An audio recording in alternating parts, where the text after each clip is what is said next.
मी प्रयागराजमध्ये आहे. महाकुंभ लागला आहे. महंत कैलाश गिरीजी माझ्यासोबत आहे. नमो नारायण महाराज जी. हमारे कैलाश गिरी जी महाराज दादा गुरु जी के गुरु जी हैं. हाँ. हमारा नाम उत्तराखंड चेतन उत्तराखंड गिरिजी मंडल महाराज. श्रीमंत चैतन्य गिरी. गजाननं भूतगणादिसेवितं कपितजम्बोफलचारुभक्षणम् उमासुतं शोकविनाशकारकं नमामि विघ्नेश्वरपादपङ्कजम्. गुरुर्ब्रह्मा गुरुर्विष्णु गुरुर्देवो महेश्वरा गुरुर्साक्षात् ब्रह्म तस्मै श्रीगुरुवे नमः.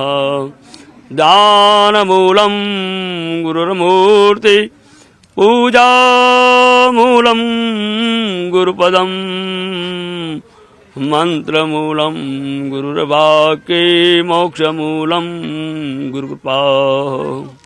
शिव. चर्चा है कि नागा साधु बहुत गुस्सा करते हैं और बहुत आशीर्वाद भी देते हैं, लेकिन उनका आशीर्वाद बहुत पवन होता है. वे गुस्सा ही एक आशीर्वाद होता है. जगत के लिए गुस्सा, संतों का गुस्सा करना ही एक आशीर्वाद है. कहीं पता नहीं कहीं कहीं लोग इसी पाप पुण्य से उसके कई पापों से बचाने के लिए संत महात्मा ये जूते बांध निकल. कैसा आदमी है?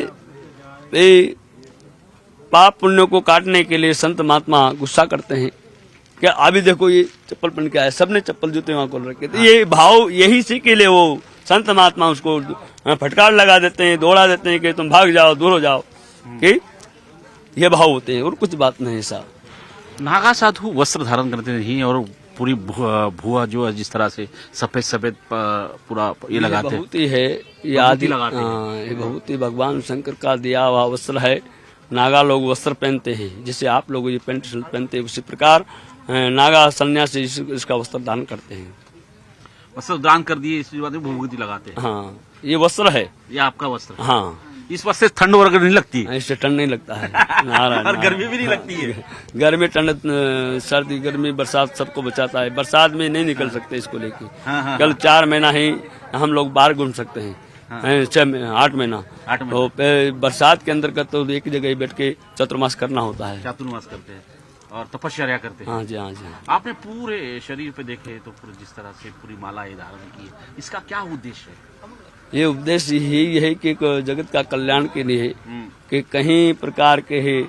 ये 5 तत्व का प्रतीक भी है. इसको हमारे गुरु जो पूर्व जो बुजुर्ग जो बताते हैं कि ये 5 तत्व का प्रतीक है. भगवान शंकर के आंसू से रुद्राक्ष प्रकट हुए हैं कि माँ सती के युग में भगवान शंकर विलाप किए, तो इसके कारण ये रुद्राक्ष प्रकट होते. ये अमृत तुल्य माना गया है. तो रुद्राक्ष को अमृत तुल्य कहा गया है. तो इसका जल भी पीने से अपना जीवन में कई बीमारियां नहीं आती है. इसका जल पीने से भी.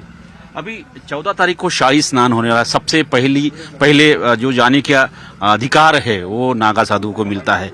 तो ये अधिकार कब से शुरू हुआ, किस तरह से ये अधिकार मिलता है? ये तो आदि नादि ही पहले आदि नादि से चल रहा है. जब क्या है कि जब धर्म की रक्षा के लिए जब निरंजन आह्वान ऐसे अखाड़ों में जरूरत पड़ी तो नागा सन्यासी को उन्होंने बुलाया गया और उनको आगे चलने का आदेश दिया गया.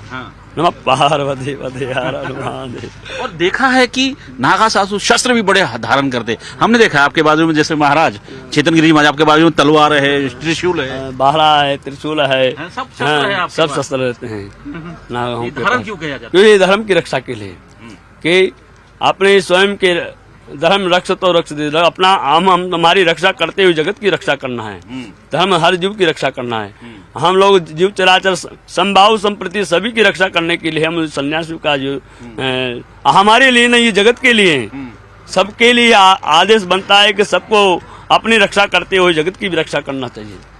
अभी कलयुग चल रहा है ऐसे कहते हैं, और अभी कलयुग में किस तरह से मानव जाति ने आगे जाना चाहिए? कलयुग चल रहा है. कलयुग में मानव जाति को इस प्रकार जाना चाहिए कि वो जिस भाव से जो अभी तक जो चल रहा है युवा पीढ़ी में, जैसे उठते ही माता पिता से पहले चाय मांगेगा, फिर उठने के बाद कई प्रकार की लीलाओं को वो संस्कार खत्म हो चुके. क्यों कि पहले उठ के माता पिता के चरण छुआ करते थे, गुरु पीरों के चरण छुआ करते थे, अब वो संस्कार खत्म हो चुके। इसके कारण इनको यही हम लोग संदेश देते हैं जगत को, और ये जगत जो भक्तजनों को, कि आगे चल के यह अपना प्रातः काल में मन माता पिता के चरण छुए, गुरुजनों के पैर छुए और मंदिर जाए, मंदिर में जाए, भगवान शंकर का अभिषेक करे, हनुमान चालीसा पढ़े, गीता का पाठ करे। कई प्रकार के शास्त्र दिए हैं 18 पुराण 6 ग्रंथ, 4 वेदों का 4 वेद दिए हैं, तो इनका सबका इनमें पाठ करें। हनुमान चालीसा ज्यादा कुछ नहीं आता है तो उसको हनुमान चालीसा तो रोज करना चाहिए। नारायण। जब महाकुंभ हो जाता है तब नागा साधु कहाँ चले जाते हैं? जब ये कुंभ पूर्ण हो जाने के बाद नागा सन्यासी जो कोई हिमाचल में, कोई हिमालय में, कोई क्या है द्रोणागिरी में, कोई विंध्याचल में, कोई सतपुड़ा में, इस प्रकार गुफाओं में अपने अपने धाम को, अपने अपने स्थानों को चले जाते हैं। धन्यवाद महाराज, आपसे बात करने के लिए। हर हर महादेव, हर हर हर। हे होते महाराज जे महाकुंभमध्ये आहे, आणि जर बघितलं तर त्यांनी नागा साधूंचं कशा पद्धतीचं वर्तन असतं आणि ते का रागवतात आणि कशा पद्धतीचे आशीर्वाद देतात याची संपूर्ण माहिती दिली आहे। प्रयागराजवरून व्हिडिओ जर्नलिस्ट मुनमुनसह प्रशांत रामदास, न्यूज 18 लोकमत।